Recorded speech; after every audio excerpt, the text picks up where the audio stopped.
take your mask off. No mask on the podium. Sweet. Yeah, test your mic, make sure talking to it and say testing, press the button. So that is. I'm gonna go here for my desk. There you go. Okay. It's alive. Got your mic on? Isaac. He's over there. He's gonna be doing it. Okay. All right. Isaac, can you hear me? Isaac. Yes, I believe it's over there. But he has it over here. That he's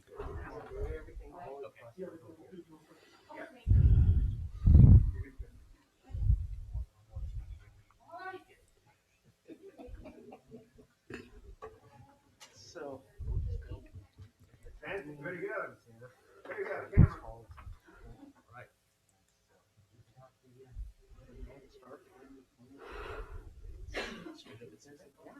Do they pick who goes first? Do you want to go first? I think they do, probably. Okay. I would think they would.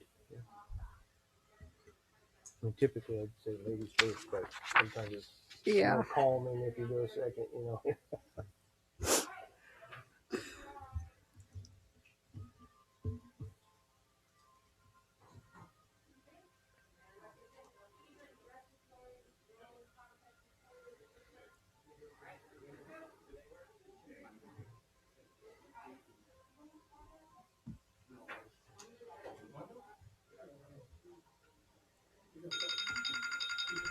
Oh, there it is.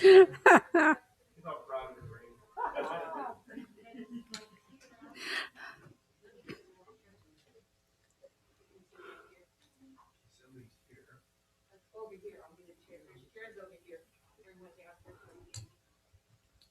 Going by this clock for Scott, official can you time. chair over there? There's your chair. I have 6 o'clock. Give me the signal. Over here. Are you good? Is it 6 o'clock? Almost. 5:59. Oh, okay, we have a minute. Over there. Oh, okay. Can you bring it over there? Let me get you a chair, Louis. Oh, right there. Guess what? It's 6 o'clock. Yo. Where's that? You ready, Isaac? Do you do one of these things?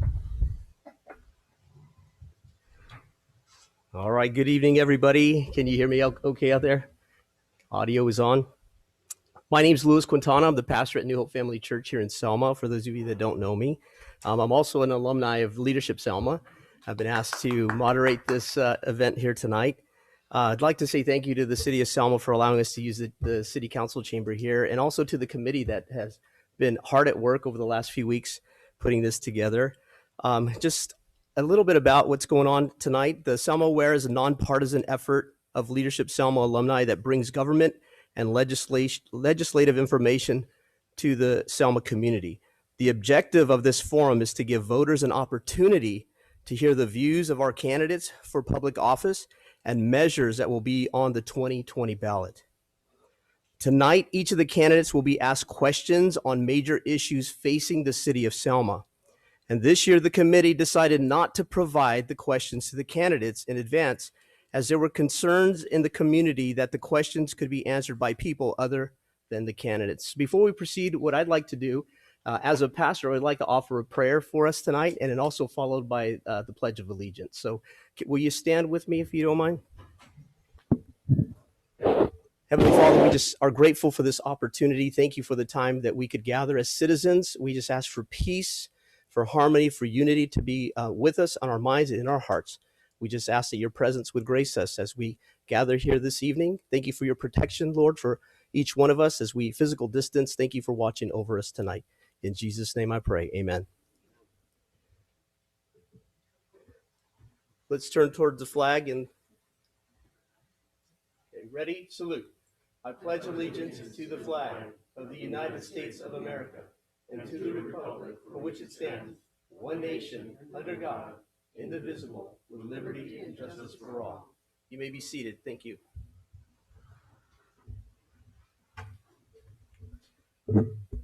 So the rules for tonight's forum, I want to be very clear in how we're going to proceed this evening. And in no way are we targeting anybody here. I just want everybody to be aware that we're trying to be fair and impartial the best we can. So the rules for tonight's forum are as follows. At the beginning of your time, you'll give a 1-minute introduction or a statement regarding your qualifications, your community involvement, and why you are running. When your time is up, please stop talking. I think we had a really big orientation of that the other night. So please stop talking. And if needed, our timer will prompt you. So just be aware. I don't like to be rude, but I will interrupt you. If you are talking, I will stop you to give the other candidate a fair time to communicate. After self-introductions, each candidate will be asked 3 questions. Each question will be asked one at a time, and each candidate will be called upon to answer in alternating order. Each candidate will be given 2 minutes to answer each question. So in addition to the 3 questions asked, if time permits, extra questions will be asked that were submitted by the committee and the citizens of Selma. But please note, we may not have time to discuss all the questions due to our time constraints this evening. And also, any questions that were written specifically to any one candidate, they will not be used. When answering the questions, we want to hear your views and not your personal attacks or comments about other candidates. And I repeat, no personal attacks will be allowed. This is not a debate tonight. For the audience and the candidates in attendance, we ask that no comments be made when other candidates are speaking. Please just be respectful and honorable. And lastly, for those in attendance, please hold your applause until the end of each segment of the forum, and we'll follow an order on tonight's itinerary.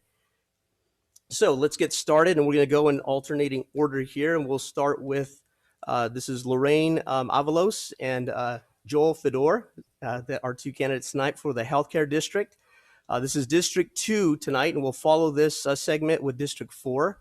But before we get started, I'd like for self-introductions to be made. We're going to allow Lorraine to go first. Mrs. Avalos, if you wouldn't mind, just give us your qualifications, community involvement, and why you'll be running. Okay, my name's Lorraine Avalos. I've been in Selma for 49 years. We've been married for 49 years, my husband Jim and I. We have 4 children that have gone to all Selma schools. We have grandchildren now, 6 boys that are going to Selma schools. I've worked at Selma Unified for 5 years as a first grade teacher's aide. At the same time, I worked as a CNA in Kingsburg. And I saw that what the nurses were doing, I felt like I was qualified enough to do this also. So I went back to school, got my nursing license. I worked at Selma Hospital, the nursing homes. I worked at Zaki Farms, and the last 14 years with dialysis. I've helped different people in the community that have needed health care, and I would like to continue helping our people in our community. Thank you. Mr. Fedor. Okay, my name is Joel Fedor. I do want to thank Selma Ware for putting this forum on. I'm a husband, father, grandfather, plumbing contractor, businessman here in Selma. I've been a member of the Planning Commission, a founding member of the Selma Business Alliance, and I just want to see, why am I running? I want to see that the money is spent the way it's intended, as a healthcare is set up to be. We all pay into this through property taxes, and I just want to make sure that the taxpayers are getting their money's worth. Excellent. All right, we'll go ahead and proceed with the first question. I'm going to offer this to Mr. Fedor. You pronounce your name Fedor. Yeah. What is the biggest change you would immediately like to see in the Selma Healthcare District? Oh boy. Right away, I'd like to see true transparency. I was looking at some stuff that some other cities around have had, and you can actually look and see year by year the amounts they've brought in, the amounts they've spent, what they've spent it on, just to make it easier for the layperson, for me, a plumber, to figure out, to see, oh, okay, well, this is in 17, 18, 19, this is what we got, this is where it went, and how it's being spent. I think it'd be a great tool for the taxpayers to know how their money is being spent. That way, if they don't agree with it, they can say something or, participate like we're doing here. Excellent. Thank you. So we'll pose the same questions to you, Mrs. Avalos. What is the biggest change you would immediately like to see in the Selma Healthcare District? Since I came in to the healthcare district, we have done a lot of changes. We have gotten a lawyer. We have a lawyer. We have a CPA. Our administrative secretary goes through all of our proposals. He checks to make sure that our uh, nonprofit uh, requests that they have their proper numbers and stuff. We have everything pretty well on track of what it should be. And we've gone back and we've limited how many times you can go to our health district. We've limited the amounts that we can give. In fact, what they ask for, we don't necessarily have to give them that amount. If we feel that it's not that much, then we can just give them a lower amount. Thank you. This is kind of along that lines. We'll go back to you, Mrs. Avalos. Should the healthcare monies be used for non-health issues? By non-health, what do you mean So by non-health non-health? issues, different, I'd say, sponsored events, different things in the community. Should healthcare monies be used for non-health issues? No, they shouldn't. They shouldn't be non-health. We do a lot of health related things, but as far as I know, no non-health issues. Okay, fair. Mr. Fedor? The short answer is absolutely no. It shouldn't. It should only be spent for health-related issues. It should be spent the way the boards were set up back in the 40s, for the health of the community or the people paying into the district. It should be spent on the sick, the elderly, the handicapped. It should be spent for outreach. These types of things is what it should be spent on, and that's why I'm running. Really, is just to see that happen. So the answer, I guess, would be no. And just again to continue along that thought, I believe this third question will really kind of fall in line with that. We'll go back to you, Mr. Okay. Fedor. What do you see is the purpose for the Selma Healthcare District? Well, just pretty much what I was just talking about was that it's for the health of the community, the greater health of the community. Again, it would be the elderly, the sick, the handicapped. It should be for outreach. It should be for education, health related things. We can say a lot of things are health related, but it should really be for the health related things. There's a lot of things that are great to give money to. A lot of people that are great to, things to give money to that are great, but they're not necessarily health related. And that's what this board's for. And that's what I'd like to see. And we'll ask an extra question here. We have some time to continue with this. So it's going to be a lengthy read here, so just bear with me as I get through this. And we'll go back to you, Mrs. Avalos, here. The funding for the healthcare district is through taxes. Looking at the website, there are no current minutes, financial records of income and expense, including what money has been granted to various organizations and for what purpose. Do you believe that the current accountability is acceptable or lacking, and why? That one's for me? Yes, we can start with you. Okay. We do have minutes and we do have accountability. Our treasurer, Letty, is very good.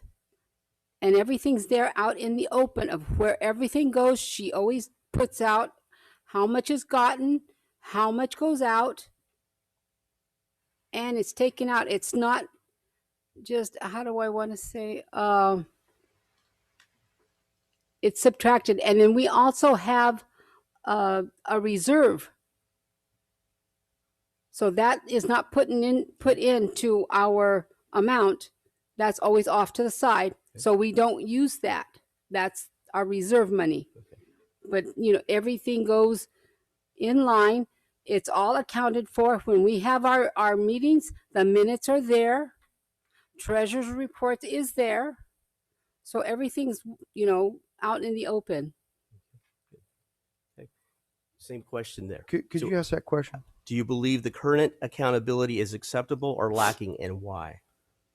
I think they've made strides from where they were for sure, but I think it is lacking. I'd like to see, like I think I said that earlier, I've been looking at other cities around. There's some cut and dry. You can really tell where the money's coming from, where it's going to, how it's spent, who's getting it. And that's what I'd like to see, a one click so that even a plumber can figure it out and find out where your money's going.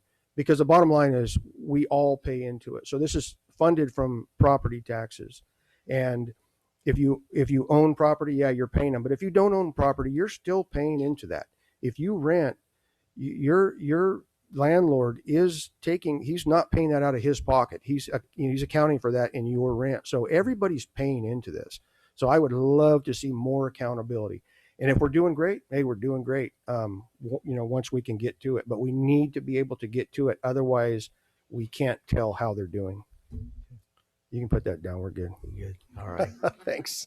And we'll go ahead and start with you here, but just if you can summarize again, maybe some of the highlights and what is your passion that you would really bring to as a candidate to serving on the hospital board? Well, really, the accountability aspect. As a business owner, I do books. I know how it is to run make sure your budget is working.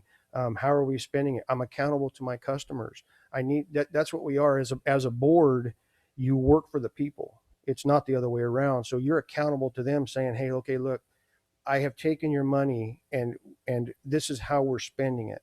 Thank you for trusting us with it. We want to make sure we're doing the right things with it and use it how it was intended." As the health board is, should be health related issues. Excellent. Would you like to summarize too? What is that passion that you really feel that would communicate why you would be the best candidate to serve? Okay. My feeling is that I've always helped people. Okay, that has been my drive, help. And I have done that throughout my whole life, is help people, whether it be babysitting, taking care of people, finding out where they can go to get help. This is what I have always done. And with the health board, that's what we do. We help people. We have helped seniors, the police, the fire department, seniors, special needs people. And, people don't understand what it's like to have a child with special needs, how much work it is or anything. They don't know until they actually have a person. And so I would love to continue helping people that need help. Excellent. Excellent. Any further questions here from the panel? Okay. All right. Excellent. Thank you very much. Beautiful. We Thank appreciate you. your All right. honesty and integrity in answering our questions. Thank you. Be a little bit ahead of schedule. We'll go hurry and clean up the So dais. we time to clean this up and sanitize appropriately. We'll be right back.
refresher on the order and how we're doing this? You guys kind of caught on? Yes. You guys good? Okay.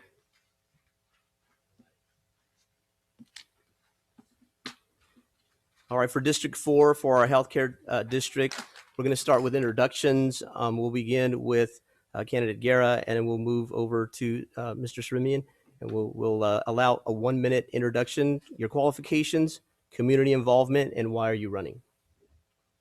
My name is Armando Guerra. I'm born and raised in Selma. I am a United States Marine Corps veteran. I'm also a retired correctional officer from the California Department of Corrections. I served 25 years. My involvement with this community is I've coached football in this community at the youth level. I've coached at the high school level, and most recently at the Abraham Lincoln Middle School. I did that for about 20 years. I volunteered with the Santa in the Barrio, and I was also on the community personnel for the hiring of our new police chief. I'm running because I want our dollars to continue to support our local nonprofits. Mr. Srimian? Hi, I'm Danny Srimian. I've lived in the community all my life, 63 years. My family and I have farmed for 100 years collectively. My roots are here in Selma. I have served on the Hospital Foundation for many years.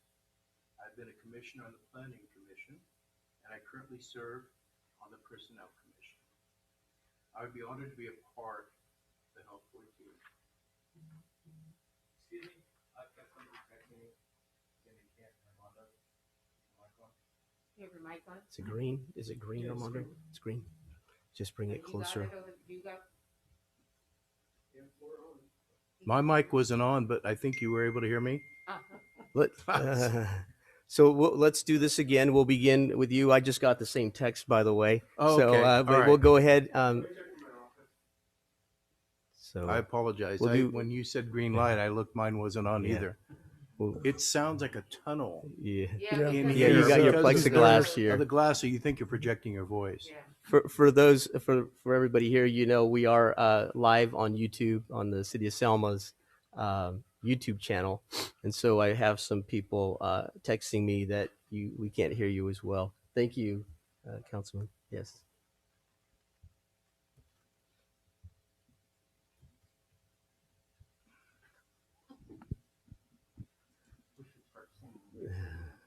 Yeah, that's right. But your mic Okay. is on. Yeah, I So- didn't put so it you on are- when he's. Yeah, we got some sound now. I just got a message. We're good. Yeah. Okay. Excellent. All right. All right. Let's begin. Schedule anyway. Yeah, let's begin again with introductions. And since you got the mic, we'll go ahead and start Okay, with you. Perfect.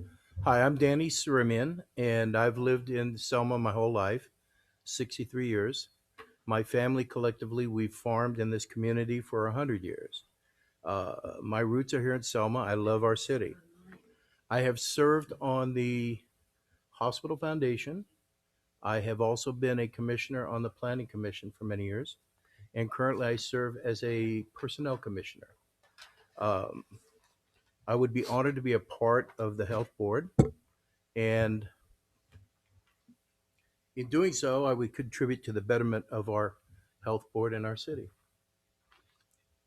Thank you, Mr. Guerra. Okay, let's do a second run. It's round two. My name is Armando Guerra. I'm born and raised here in Selma. I'm a United States Marine Corps veteran. I am also a retired correctional officer with the California Department of Corrections with 25 years of service.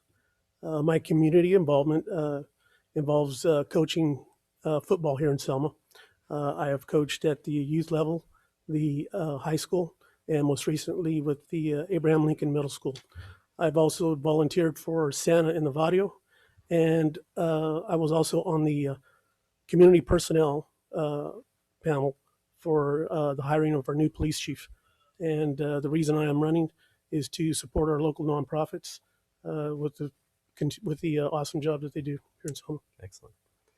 All right, so we'll alternate. So we'll allow you to take the first question here, Mr. Guerra. What is the biggest change you would immediately like to see in the Selma Healthcare District?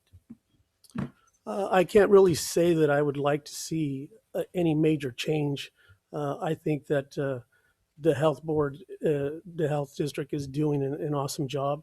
The reason I'm running is because I'd like to continue that job, and as challenges or change comes along, we'll make changes at that time. Um, Obviously, with COVID-19, uh, you know, there probably has to be some changes as far as what we address in the community, but I wouldn't make any major changes. Mr. Remian, same question. Would you like that Yes, repeated? it's kind of hard coming in Yeah. to think you have something that you really got your mind set on doing. And basically, when I hit these committees and stuff, I get my feet wet and you figure out what needs to be done. I have no actual intention or of what I have a plan, but I think that we're going to be hitting some rough seas with this COVID-19, and I think there's going to be a lot more demand on that, and we're going to have to bob and weave and see what we can do as a collective board to help the citizens of Selma with those issues. Excellent. All right, we'll move on to question number 2, and we'll start with you, Mr. Sirimian. Should healthcare monies be used for non-health issues? Absolutely not. Please explain. Well, it's designated for a certain purpose, and the purpose is for the betterment of health for all our citizens in Selma. And to deviate off the trail and use that money for a non-health related issue, I think is wrong. There's other outlets or places to get money for other things besides healthcare, and we're designated just for the sole purpose of health. Excellent. Same question. Should healthcare monies be used for non-health issues? And explain why. Yes, I agree. Absolutely not. We should not change it. It's like changing the rules in the middle of a game. Um, the what we're trying to do is address. Let me just say, this organization was created by the citizens for the citizens, and to change that would be going back and changing the mindset of who created this organization. And again, it's for health, and it should stay that way. Because the question is very similar to how you ended, we'll just continue with it. What do you see as the purpose, or can you expound on the purpose for the Selma Healthcare District? I believe the purpose is to serve our community, and that starts from the youth to the elderly and everything in between. Uh, as community needs arise, this this district is here for a community to come to and ask for needs. It's kind of cutting the red tape instead of having to ask the state or federal. It's a local board here that we can come and we can access immediate funds, just like COVID-19 with the masks and PPEs that were given to our first responders. We didn't have to wait for the state or federal. Excellent. Mr. Sherman? Yes, given that we don't have crystal balls and we don't know what the future holds for us, we're living in a time that's very unpredictable right now with the COVID-19. And we have the luxury that we have this healthcare district that's going to help with the community as we bob and weave towards 2021, whatever the outcome is. There's no assurance of us getting a vaccine, or and if it's going to be doable, whatever's going to happen. So I would be very pleased to be a member of this to help with this new territory that we're going to be covering with COVID-19, especially in the city of Selma. I think it's very important that we've got some backing on health issues as we proceed in the future. Okay. Well, let's talk about accountability. There was a question posed. The funding for the healthcare district is through taxes. Looking at the website, there are no current minutes, financial records of income and expense, including what money has been granted to various organizations and for what purpose. So do you believe that the current accountability is acceptable or lacking, and why? Well, being that I don't have any proof of what transpired, I think that this body needs to be transparent. I think that, like Joe Fedor said, plumbers need to be able to read or see or research what's going on, how the money's spent, where it's going, and it's very important going forward. Mrs. Avalos did state that they have bettered themselves, and I think what we need to do is shift gears and get even better. It's got to be very clear cut. We've got to see what's going on, transparent, and go forward that way. Excellent. Mr. Guerra, do you believe that the current accountability is acceptable or lacking, and why? I believe it is acceptable Okay. compared to where it was. I know that prior to 2016 or since 2016, you can go online and you can look at their budget. You can look at monies that were spent, who they were spent to. So the current healthcare district has done a great job of making themselves transparent compared to what it was. And the reason another reason why I'm running is because I want to continue that transparency. And I'd like for you to expound on that. And we'll give just kind of a summary here of why you think you would make the best candidate for the position, and also explain your passion, why Okay. you would be. Well, specifically to this district, I grew up on Yerba Street and Skeleton Street, and our family moved to Pine Street, and I currently reside in Rodeo Street. So from east to west, I've been in this district. I know a lot of about the district. I know I have family and friends uh, throughout the district. So representing this district, I would be proud to serve. Um, Again, fulfilling the needs of the community as a whole, and not just as a whole, but as a district specifically. And that's my run. Excellent. Mr. Yeah, Sherman? well, I can tell you I will be a neutral member. I think that it's very important that whatever I decide to do to help the community, I will be transparent, and I will be do everything I can with integrity. Excellent. Committee, questions? Good. All right. Gentlemen, thank you for your integrity, honesty, and sharing your passions with us this evening. Thank you. Thank you. Okay.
Okay, welcome back from our break. For those of you just tuning in, watching live on YouTube, this is live streamed, and we're moving into our next segment for our mayoral candidacy. And I'm going to go ahead and just remind the candidates of the rules. So at the beginning of your time, you'll be given 1 minute introduction. You'll give a 1 minute introduction and statement regarding your qualifications, your community involvement, and why you're running. When time is up, please stop talking. I don't think we need an explanation about that. After self-introductions, each candidate will be asked 3 questions. Each question will be asked one at a time, and each candidate will be called upon to answer in alternating order. Each candidate will be given 2 minutes to answer each question. In addition to the 3 questions asked, if time permits, we'll ask some additional questions that have been posed by the committee and by citizens of Selma. We may not be able to get to all of those. And when answering questions, we want to hear your views, not your personal attacks or comments about other candidates. I repeat, no personal attacks will be allowed, and this is not a debate. This is not a debate. For audience and the candidates in attendance, we ask that no comments be made when other candidates are speaking. Thank you for your respect. And for those in attendance, please hold your applause until the end of each segment of the forum. So we're going to begin tonight by starting with Mayor Franco. We'll allow you to discuss, again, your qualifications, community involvement, and why you're running. Yay. I'm Mayor Franco. I've been married to my wife, Lisa, for over 36 years. We have raised 3 children here in Selma. We have 2 wonderful grandchildren. I have volunteered for various nonprofits and committees in our community for over the last several years, such as Measure S, Measure P, and the Selma Public Education Foundation. The reason I'm running is because of what I believe is what we need, a new way of thinking and a new culture in our city. We need to foster an environment of teamwork throughout our community, and it begins really with this election. Our neighboring cities are passing us by, but not because we aren't capable of doing what they're doing. It's it's it's because we're stuck in a culture of stagnant culture. We seriously need to start addressing the issues that are holding our city back, and we need to invest in our community members and give them a pathway to a better life. And it really doesn't cost us anything to change our attitude and our culture. And I believe I will bring that change that we need for us to succeed. So I ask that you please invest in Selma with me this November 3rd. Councilman Robertson. My name's Scott Robertson, and I've been on the Selma City Council for 8 years. I've been the mayor of Selma for 3 of the last 8 years. I currently serve as a board member of Calvans. I'm on the Financial Ad Hoc Committee for Calvans. I'm a founding board member of the Second Chance Animal Shelter, and I currently serve as the Animal Shelter Secretary Treasurer. I opened my own business in 2001. I compete for business every day. And as you've seen, if I've talked to you or if you've seen some of my materials or we've talked over the years, I am strong on business development. My 3 main planks are definitely public safety, business and economic development, and quality of life here in Selma. We can make all of these better by focusing on public safety and on economic development. And we can do that through teamwork. And we have the elements that are in place and that are moving forward right now. And I'd appreciate your vote this November.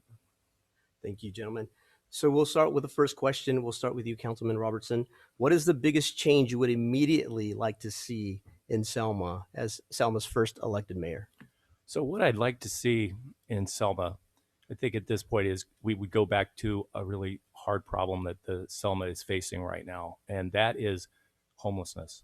We talk about it all the time. It's something that I'm proud of our city and some members of our city council being progressive about, in that it is a really tough problem, but it is something that we're facing. And in order to make a change in that, we can't just sweep it under the carpet as has happened in the past. We have to face it. We have to move the illegal homeless encampments off so that we remember that we are here for our citizens who have problems from those illegal encampments. And that goes back to a quality of life question. How do we make our quality of life better in Selma? Well, we do it by being decisive, and we do it by always keeping an eye on the foundation of our city, which is public safety. We have to make sure that we provide for safe streets and neighborhoods for the people of Selma. How many times have I talked to people and they've said Selma isn't what it used to be? And if you ask them questions about that, it comes down to, well, it's just not as safe as it used to be, but it's getting better. And that's what's good about Selma. You know, when you're in government, you see things don't move as fast as you would like, but they are moving in the right direction. And we now have 6 officers on patrol at night, more than we have ever had. We're providing more safety than we ever had in Selma, and we're moving forward on that. So the biggest change I would do is to continue what we're doing, but to do it even more in terms of improving public safety and ramping up economic development so that we can make the quality of life better for all our residents and businesses here in Selma. Excellent. Thank you. Mayor Franco, same question. What is the biggest change you would immediately like to see in Selma? Well, immediately what I like to see in Selma is basically bring teamwork and cohesiveness to city staff. Because let's face it, we are only as successful as our staff. You know, we have so many issues that is facing our community: infrastructure, housing shortage, business retention and attraction, lack of parks, homelessness, declining school population, and plus we're in the midst of a global pandemic and a looming recession. Okay, the reality is we are only as good as our staff. So we need to empower our staff and we need to have the adequate staff to do their job. Okay. One thing is important is that as mayor and as council people, we need to set the policies and the guidelines so to make our staff successful, but we also have to invest in staff and create an environment where they are successful. So we do need to address our overlying problem is infrastructure. We need to finally sit down and invest in our infrastructure, and because when you fix your infrastructure, you fix other problems that are affecting our community. We haven't built a neighborhood in over 15 years, and we're not going to build one uh, without the infrastructure. We haven't built a park in over 40 years, and we're still not going to build one without the infrastructure. You fix your infrastructure, it opens quality of life. The second thing I think we need to do, invest in a priority, is to invest in our community members and give them pathways to success. We want to give them job skills, and we do that by putting them in a pathway to college. You know, it's just not a high school student who goes back to college. We want to have vocational training programs that we've partnered up with, like our high-speed rail, and give our members skilled job training so they're surviving, not surviving, but they're thriving, you know. So when we build those homes, it's Selma residents that are buying that. So that's what we need to do, is empower staff. All right, so to continue along that frame of thought that you were talking about with teamwork and closeness, this question will go to you, Mayor Franco. What changes do you see in the relationship between the city manager and mayor as a result of the new structure of mayor? To be quite frankly, there really is no change, because even though we are going to elect our mayor at large, the mayor is still basically the 5th council member. All our duty as mayor is to be the official spokesperson, sign the papers, and conduct the meetings. But we don't have any more authority or any more votes than the other council members. So the relationship is still going to be the same. But what we can do as mayor, we can set the tone, we can set the feeling of what we're here to do. You know, as I mentioned, we need to create the environment of we can do it throughout our community. Okay, we need to work with our partners. We need to go and with our partners and say, how can we do this better? You know, a lot of times communities, what they do is we focus on our needs that we have to address, and yes, we should do that. But we also need to focus on what we do well. For example, Selma has an elite wrestling program known throughout the nation. Fantastic. So, doesn't it make sense for us as a city and as a community and as a school to go to our wrestling program, both in the school and the private sector, and say, what can we do to make you better? Because that program is actually providing scholarships for the youth of our kids so that they can have a better and productive life. So not only do we need to empower and do teamwork, we need to focus on what we're doing well. And because when we all succeed, the community benefits greatly. Thank you. So the mayor and the city manager is an interesting relationship, and it's very important, just like between the mayor and the city council, the city manager. We have a very special election this year. We are able to elect our own mayor for the first time. Some people have said that's not important, and yet it's important to Selma, and it's important to the people I talk to because it gives us more of a voice in the direction of our city. The mayor, yes, is part of the council. The mayor certainly comes from the city, but the mayor is the spokesperson, and the mayor represents the city. And the problem I had with the previous rotation system was it would just change every year to someone. And on the council, if someone didn't necessarily want to be the mayor, they would probably take the mayor position just, to cover their load. And that would result in the job not being done properly. Now we have someone who wants the job, who's running for mayor. When you have an election, you have people who are intentionally, consciously wanting to have that responsibility. And a very important aspect of the relationship between the mayor and the city manager is focusing on economic issues. For instance, if you go downtown, in our downtown district, we haven't had a remodel in 30 years. In order to get things done in the city, you have to go to the people. They are number one. The people doing their job, the mayor and the council members listen to the people, and then we come back and take it to the city manager and the city staff. And we are working now on a downtown improvement district. And that's because the council has come back and the majority has said this is a priority and that's what we have to do.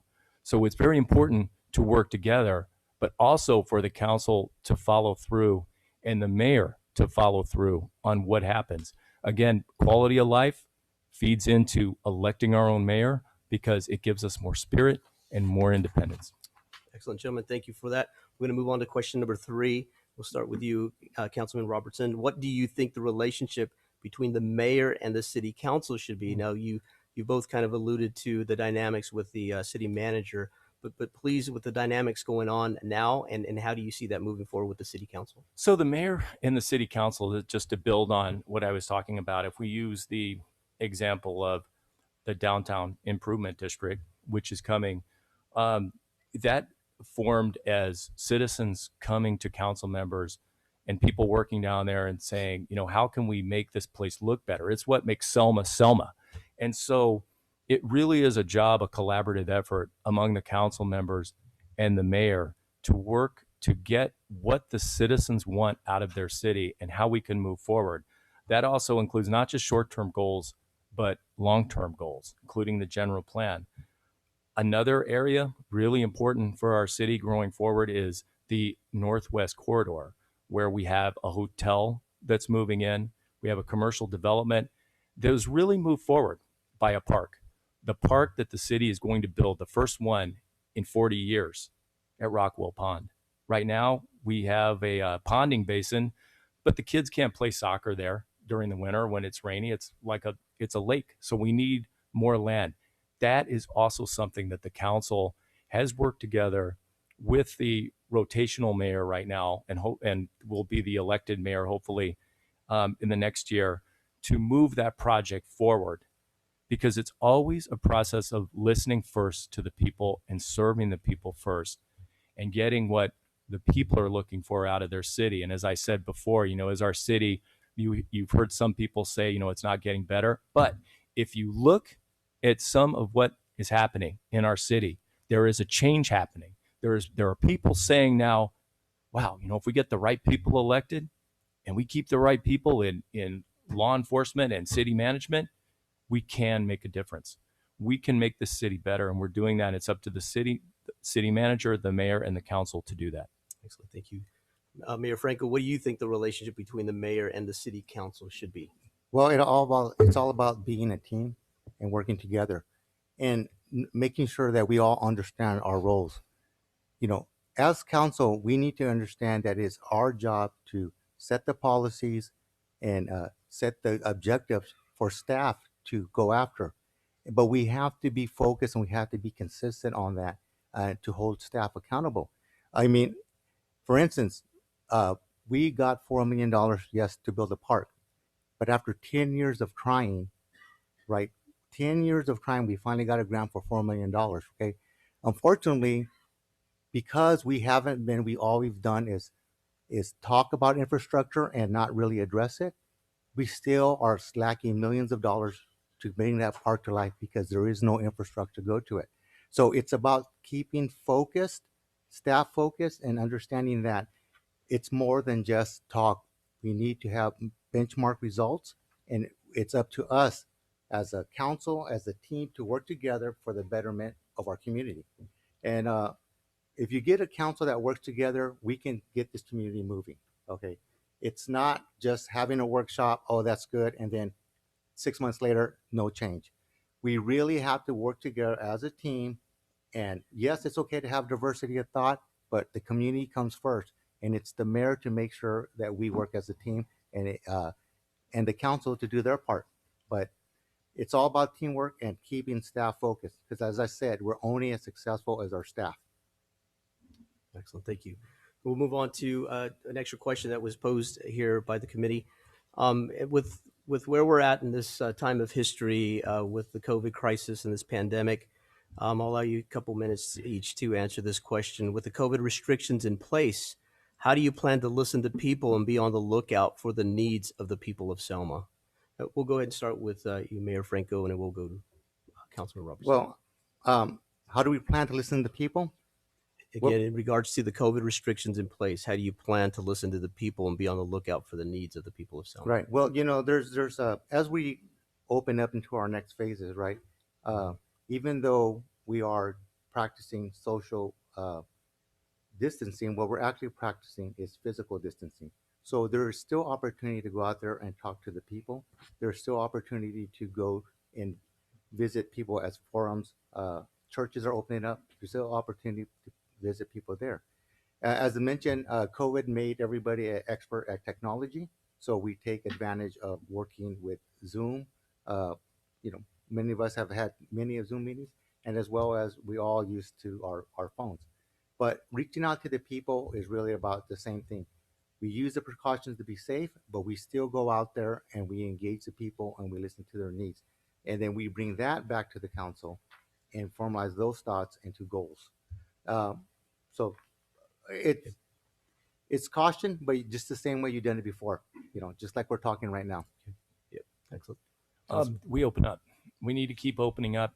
We need to keep moving forward safely, absolutely safely, and keep checking as the dimmer grows lighter. We have businesses that are hurting badly out there. And when you can only have 25% of your tables occupied in restaurants, it just doesn't meet the profit and expense requirements of restaurants. So I think we in the city, the council and the staff, the administration, and I as mayor will be extremely sensitive to the business owners and what they need so that we can push it up the chain. We can go to the county and say, what are we doing here? How can we get our business going again? Businesses, how can we open safely while distancing and masking and doing what we need to do with PPE? Also, we just got some CARES Act funding of $301,000. I pushed to increase the amount to go to businesses from, it was 20%. I pushed to get it to 40% so we could add more money to fund our businesses. Really, they're really hurting out there. And these are people who employ our people. This is our engine of our economic development. That is Selma. And we cannot adopt an approach that keeps things closed when we can open them and make sure that we follow the safety again, but also move towards opening our economy back up because we need that for our economy. In my last 30 seconds, I would also like to say, you've heard a lot from Louis and I about our individual perspectives tonight, but I would like to see our individual perspectives go head to head. And I think the people would appreciate that. And I would challenge Mr. Franco to a debate.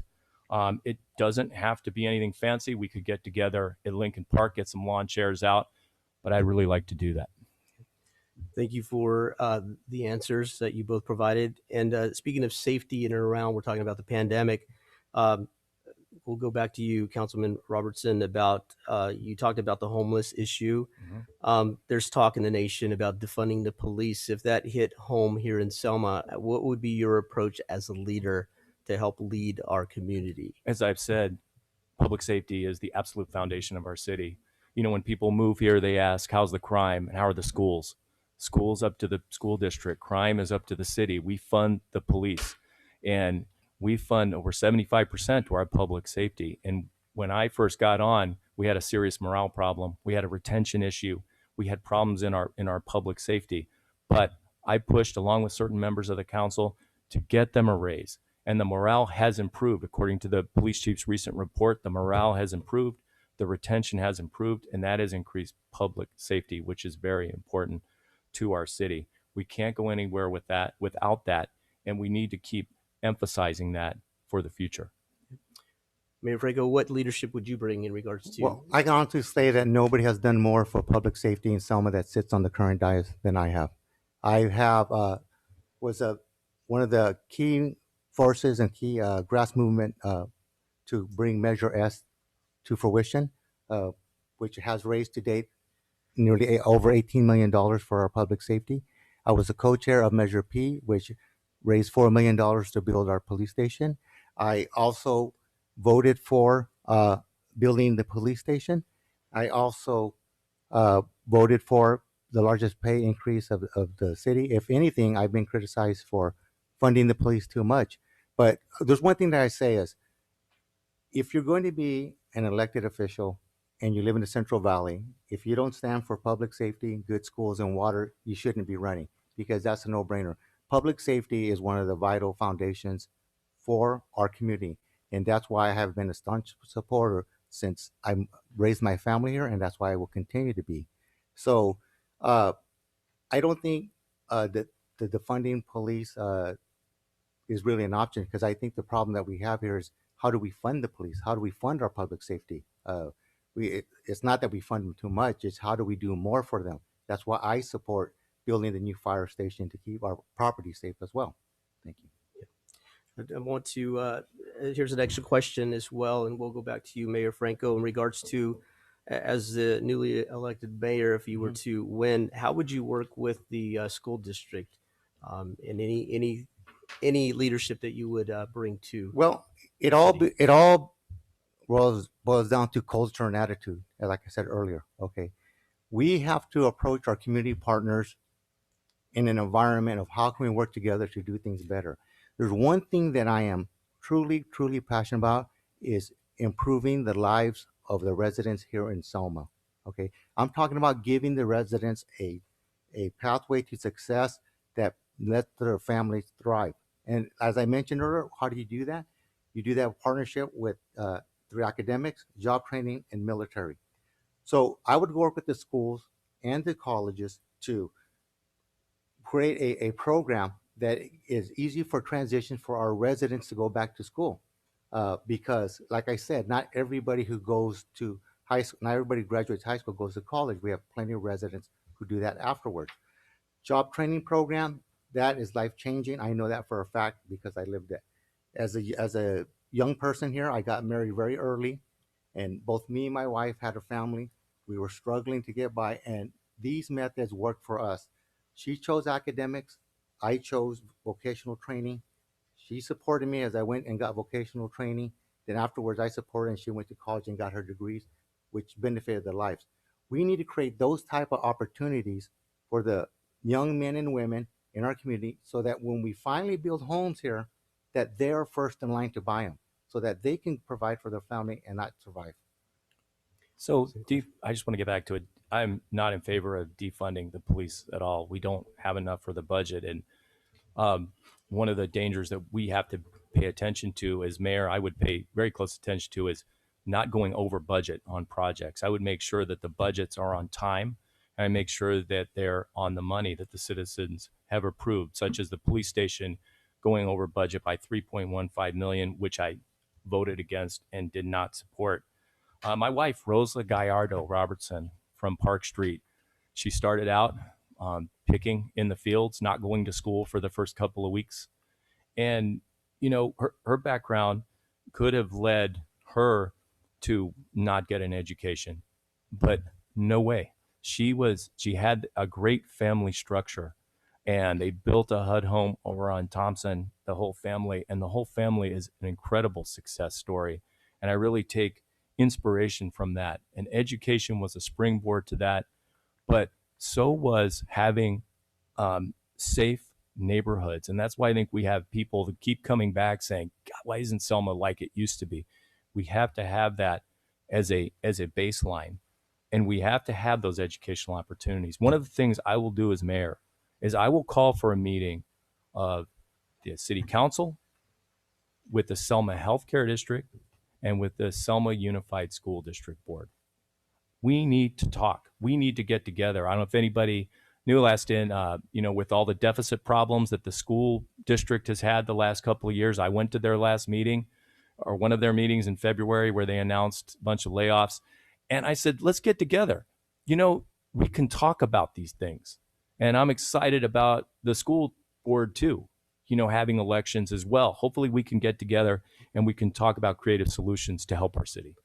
So to end this segment, gentlemen, I would like to ask you a question. This is a personal question from me to each of you, as we kind of sum this up here tonight.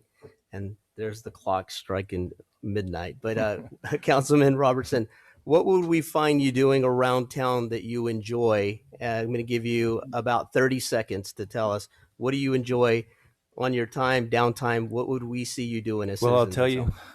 Louis, I would be, it's Mr. Moderator, you'll see me running. You'll see me exercising. I think it's a great city to run in. I feel safe doing it. You'll see me working on projects around the city like Mondo and I did with our families when downtown we put the lights up on High Street to make it look better. I'll be volunteering at the animal shelter or something to help our city. Excellent. Mayor Franco. You know, giving back is always something that resonated with me and my family. So you'll always find me volunteering at some community event because I feel that the opportunity that I got here in Selma, I just feel a natural desire to give back and create that opportunity for the other community member. So you'll see me at the food giveaways, you'll see me at the cancer fundraisers, you'll see me at the mask giveaways nowadays. But just giving back to the community is what I like. All right, Thank you. gentlemen, thank you so much for your time. I appreciate your honesty. Thank you.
Welcome back, everybody. We're going to transition into our next segment. We appreciate the viewing audience hanging in there with our technical difficulties this evening. It seems that our video is freezing up just a little, but you do have audio, so stay tuned and listen in.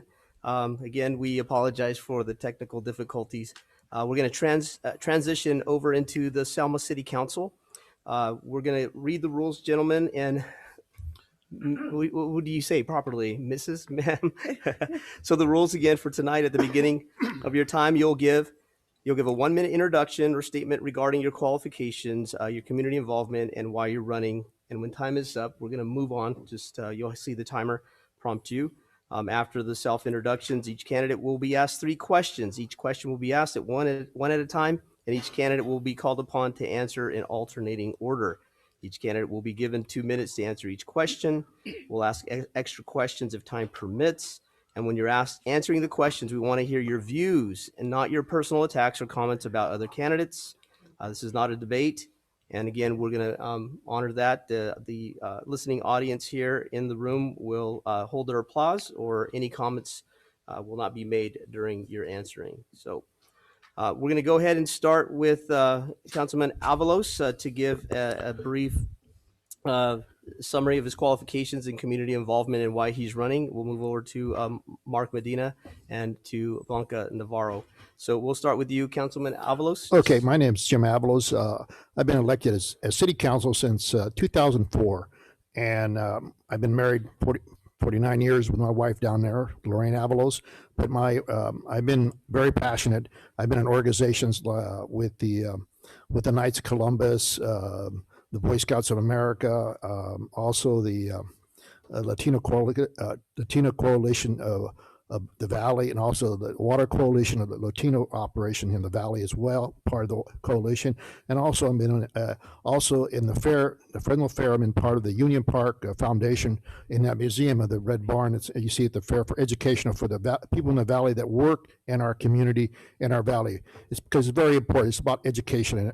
And I'm all about educating people as a city council, because it's in the city council government, you have to be good at what you do long term. Thank you. We'll move over to Mr. Medina. Hi, neighbors. I'm Mark Medina. I am a professional photographer, an IT person. I work in the IT department. I've been with Marina, my wife, for about 12 years. I have 2 boys. One is in Nebraska right now. Hi, Marky, if you're watching. One's at home working on his homework. And I have been active in the community for quite a while, both helping nonprofits such as the Face of Cancer with my dear friend Holly, who passed away a few years ago, doing photo shoots for her, helping out with Selma Boys and Girls Club, finding them some equipment. And wow, it's kind of weird talking on the microphone because it's right there. But more importantly, I believe that Selma can be a better place, a more family place, and I have been active trying to make that happen. Ms. Navarro.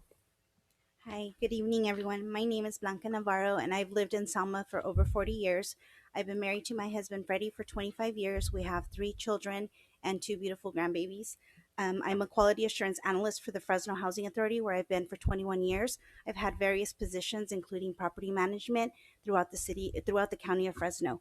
I have worked in retail and also manufacturing, and I also, in my younger years, was working out in the fields. I'm a member of the Selma Catholic Women's Club.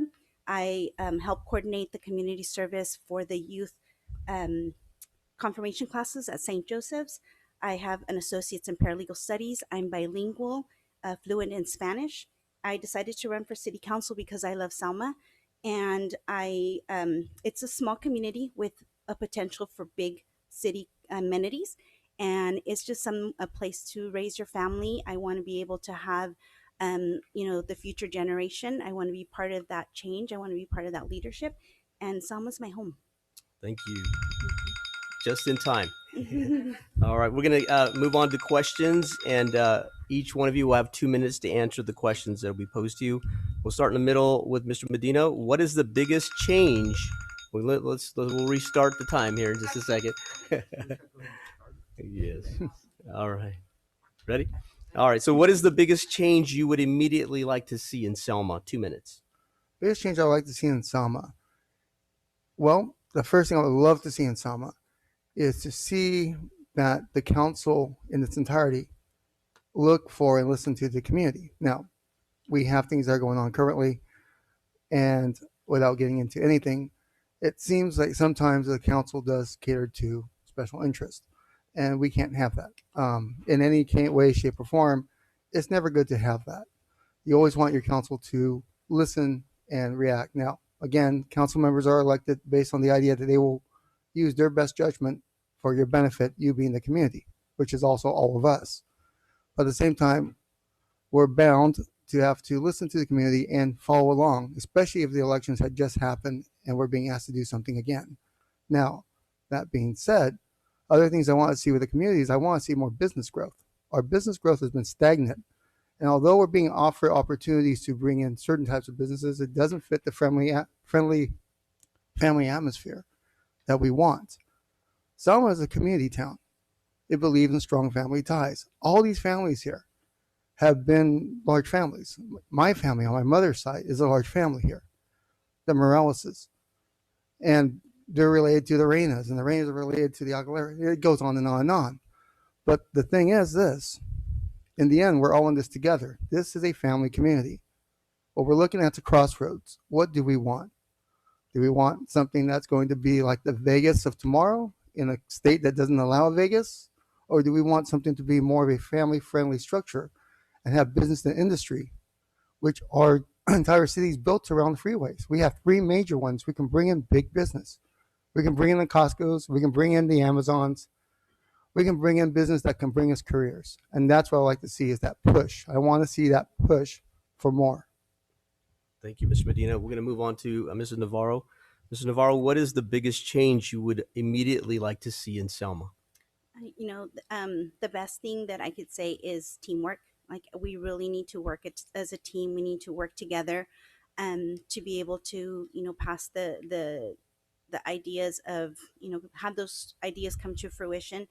Um, the it's just one of those teamwork things. We want to be able to get through and not be stagnant with some of the processes. I feel that there is a bottleneck somewhere. And that's the whole reason why I decided to run as well, is that there's a bottleneck and we need to find what that bottleneck is. It seems like we don't make the decisions effectively, on time. And so we end up having to go over budget because things don't get billed when they should have been billed. And now we're having to pay extra money because things cost more money. But my biggest thing is to work as a team. Excellent. Councilman Avalos, what is the biggest change you would immediately like to see in Okay, Selma? the biggest change immediately right now, as all council person, all cities are facing, is this pandemic 19. We have to address it very strongly, and we got to have the veterans in the play and this operation of government officials, because we got to know each other to make it happen. We're all in the same boat. We got to make it happen. So if we want the businesses to thrive or get past this situation, we have to get together and help each other down the line from federal level to the state level to get our businesses back on track, to open up and to be safe, and to our community, our schools and everything. It's a big factor right now, but you got to be very good at what you got to do now, because you just can't be a rookie in the game. You got to know the players, and I'm one of the guys that know the players. I've been around a long time in the council. I've been through tough times in the economy, turning down turns. I've laid off people. I've got people back. I've had trouble with law enforcement, our public safety situations. We created a measure as a city council. We made this happen. Behind closed doors. We put no sunset, so there was no on this tax roll. Measure S, it provided service endlessly without going back to the taxpayers. That's where you got to keep our streets safe and in tune. Without that, the investor will not invest a dime in the city.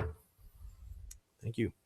We'll go ahead and start with you with the second question, Mrs. Navarro. Many individuals and businesses have indicated that it is more expensive in the city of Selma for permits and business licenses versus other communities, making it more favorable and encouraging them to locate in other towns.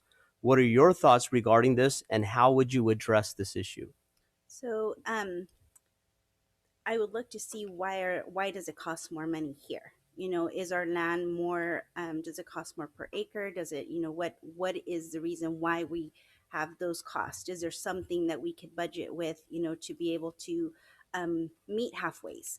You know, one of the things that that I've worked with is, you know, bid processes. You know, working maybe like a vendor fair or a a development fair or something, work with them and see, well, how can we work together to be able to, you know, bring those businesses here, attract more businesses, show them, look, you're getting quality retail or quality land, you know, that's why you're paying more. Or you know, we really have to, you know, come together and see, well, what is it that we can come down on? Why are we so expensive? We're going to go over to you, Councilman Avalos. Same question. Would you like me to repeat that? It was a lengthy question, but many individuals and businesses have indicated that it is more expensive in the Well, you city know of what? I'm going to Selma. tell you something, guys. Yeah. You know, look at Santa Barbara. It's expensive to live over there, but people are building houses over there. You know what I mean? Okay, you got to look at the you know how they're what they're doing and what we're not doing. You know what I mean? So that's a collaboration of other cities, and that's why at League of Cities we all get together and we talk about these situations, and also we attend these Las Vegas trade shows where the investors, what we call the Targets, the Marshalls, the Kohl's, and the Applebee's, and with all these people that we meet them and we talk. We set up meetings and talk to these individuals to market our town, and it's all about marketing, guys. And what it comes down to, first thing they ask, let me see your police record. Let me see your public safety. Let me see your schools. They're graded. They that's how they grade their communities. You know, and that's why you got to put your schools. They got to be in top notch, educational, and you got to have your public safety intact. And we have done that with the Measure S program, and we continue the law enforcement and outside agencies working with them, drug enforcement coming through our communities to make our city marketable. And for as the residents, hey, they're doing their best. You know, there are people that live here. Trust me, we have a lot of industries that come in our city now. Thank you. Mr. Medina? Can you repeat the question? one more Yes, time? so many individuals and businesses have indicated that it is more expensive in the city of Selma for permits and business licenses versus other communities, making it more favorable and encouraging them to locate in other towns. What are your thoughts regarding this, and how would you address this issue? Well, as a business owner, I actually had a business at one time in Fresno, an actual art studio, photography studio. And I can tell you, for a business front located in downtown Fresno, my license fee was $10 a year for the first 3 years to help you get growing. And this is important because Selma does have a fee, and the fees can vary depending on what business you're running and how big it's going to be, and the yearly renewal fee. Now, the question we have to ask ourselves is, what are we trying to accomplish? Right now, if you go downtown Selma, if you go where Save Mart's at, if you go even where Food for Less is at, there's empty spots there. Not kind of the ones over there by United Market. You have empty storefronts. Empty storefronts bring in the homeless because there's a place for them to sleep at, especially the ones that don't want to go to the shelters. It brings in crime because there's no one there to watch that building, so people will break in and vandalize. We need to keep those business fronts filled. In order to do that, we may have to go in and say, look, we may have to waive that fee for a year to get businesses to come in to get started. It's a simple business algorithm. We take a loss leader, meaning that we give a license for somebody who wants to come in and do business and hire people so that they can get started and generate the tax revenue we need to fund our police, to fund all the programs we want to. We can't solve any of these problems until we have the resources to do that. And we can't count on one single thing to do it. It's a team effort. We have to be able to go ahead and utilize what we have to make it work. Doing so is what we need to do. If that means we have to lower the licensing fee for a year, why not? It's not that yes, it could be a big deal when it's a lot of businesses, but when you look at the benefits, it pays for itself. Thank you, Mr. Medina. You know, he brought up the homeless, and I'll go to you, Councilman Avalos. What is your solution to the homeless issue in Selma? Okay, actually last council meeting we addressed. There was an issue brought up. You know, one of the residents on the question, and I proposed that bring all the stakeholders to the table. I mean, when I say stakeholders, our cities, Selma does not have the finances to to address this homeless issue.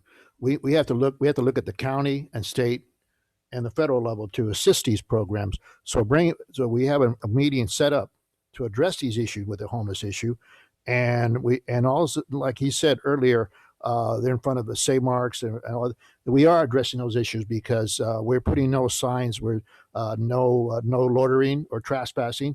Now we can arrest them. Once we put those signs up, we keep these homeless moving, and some don't want to be in a hotel. We have 30 in a hotel over here at Super 8, and we are working with the agencies trying to help them. But see, a lot of the homeless don't want to help. So if they don't want to help, so we have to be more aggressive. We have more aggressive. When I say more aggressive, okay, you're breaking the law, you get arrested. Bottom line, there is no question about it. You got to be tough. There is no ifs and buts. If you don't want to help, hey, it is what it is. I go on ride-alongs. I go with the guys. Right now I can't because of the pandemic situation. I assess the situation as a council person, but as an individual, I came out of West Side Fresno. We tackled crime back then. It was the company of Selma. We did our job. The police respected us because we worked with law enforcement to address those issues. So, I'm not they might say I'm a hard liner, but hey, I do my job, the way it is. I'm here to serve the people, and I'm doing what I can to serve the people. Thank you. We'll go to Mr. Medina. Same question is, what is your solution to the homeless issue? Well, I can start that with a simple story, and that is where I live at in District 1. We've had people who have been transients with shopping carts in the middle of the night at 1 a.m. It took a while to get that cleared. Now, it took a new police chief to actually get that clear after years of trying to. And the neighbor who was spearheading it's no longer with us. But it was his effort and the effort of the new police chief and even the effort of one of our council members, Franco, that helped us get that cleaned. Now, the other members from time to time have said, stuff in support, but in the end, nothing got done till recently. Now, why is this important? Well, these people were homeless, moving in and out, and, causing some havoc. But the main point here is that if we want to solve homelessness, the best way to solve it is to not let them become homeless in the first place. Those empty buildings need to have businesses, so they have jobs. If we have jobs, we can get people hired, because not every homeless person is a homeless person because they're addicted to something. Some people are homeless because they have financial difficulty and they have nobody else to go to. Now, there are some people who are homeless who are troublemakers. There would be troublemakers even if they lived in a mansion. Those people we have to deal with the legal system. Those that we can help, we can help. Now, I've heard things about having shelters and all this other stuff, and the reality is what matters is that we give them self-worth. In order to do that, they need to work. Not work in somewhere that's going to give them more for their vices, that will cause them to become more addicted, but to work in places that's going to give them self-worth and value. If we want to solve those problems, we have to look at that. It's a bigger issue than something simple, and it requires everyone working together. It's the same reason I'm for home ownership. I mean, heck, I have a bachelor's degree in technology management and an associate's degree in accounting. I look at this stuff as a business model. If we want this to work, this is how we make it work. We work to create jobs. Thank you. Thank you, Mr. Medina. Same question to you, Mrs. Navarro. What is your solution to the homeless issue? So my solution, and I actually called into the council meeting last week, and I, proposed doing a task force because working with the housing authority, we have several programs through the housing authority that I've been a part of, and working with the homeless, and that's one of the subjects that's really in my heart because they're not homeless because they want to be. Something happened in their life. Everybody has a story. And it's not, I don't feel that it's right for us to criminalize someone because they don't have a home. Again, it's something that they didn't choose to. Some people did, unfortunately have to do, go to drugs because they're on the streets. But my solution would be create a task force. Maybe create something like a point in time count system where we're counting the homeless that are out there and assessing what they need. What type of vulnerability are they? Is it a zero where they're going to die on the street if we don't help them right away? Is it going to be, do we need to send them to a rehab center? Do we need to help them? It's a collaboration. And it takes a whole team. It takes, yes, it takes, the police department, because you need to address those ones that are not following the rules.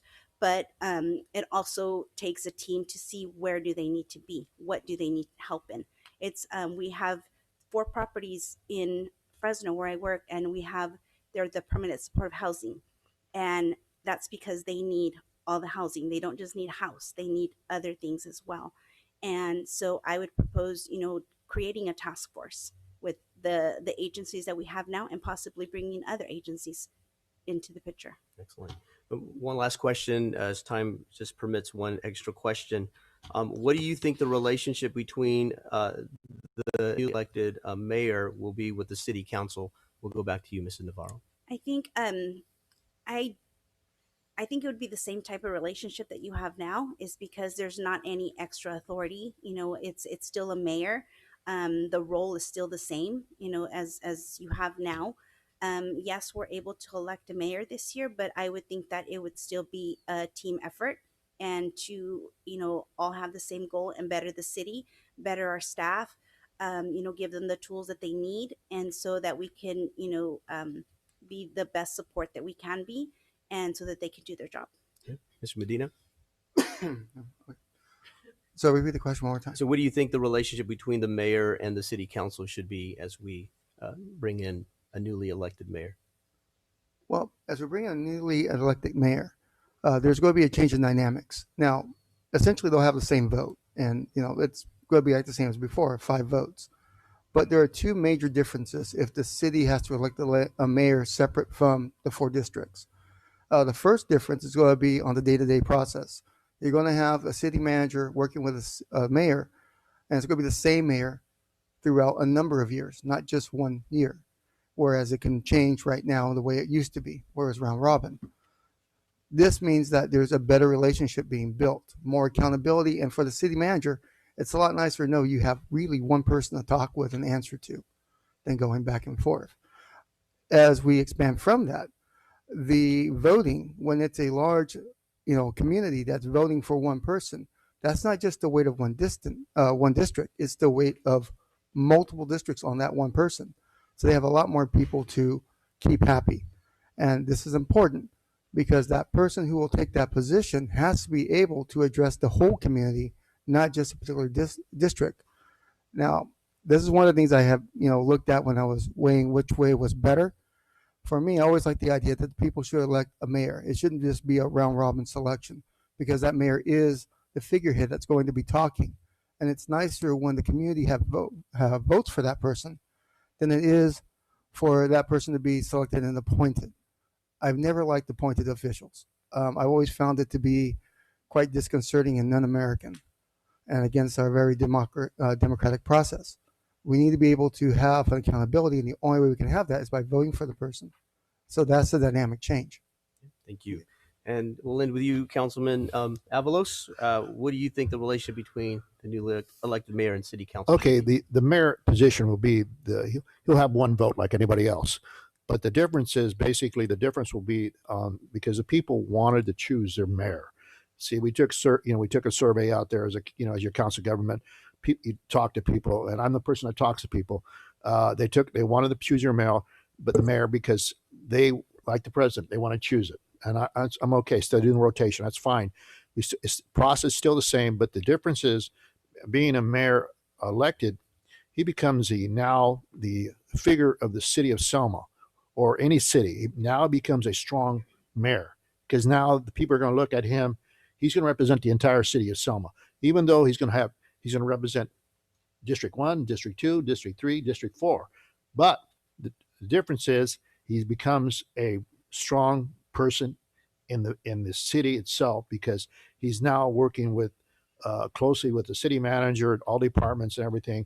But also at the same time, you have to have the accountability between the colleagues of your peers, because one thing, communication is a big factor. Communication. You have to be communicatable as a mayor to your colleagues, and you got to have the right communication to your staff members to do the right information to give to your colleagues, because to make the valid decisions for the city of Selma for the future. If you don't have that, you don't. It's messed up. You got to fix it down the road. So as the city government, you have to understand, I rely on my city staff, and I commend from my city staff all the information from financing, from my public works, from everybody down. I rely on their information, what's going on in the city, because that's where I got to get my true numbers and my facts. And I thank the residents that come forward and speak their mind, and that's how we get our other facts too. Thank you. All right. Thank you, everyone, for your integrity, your honesty, and your transparency. We appreciate you speaking tonight. Thank you. We're going to take a few minute break. We're going to transition again, do some cleanup, and then we'll be back with District 4. That was District 1. Now we're moving into District 4. We'll be right back.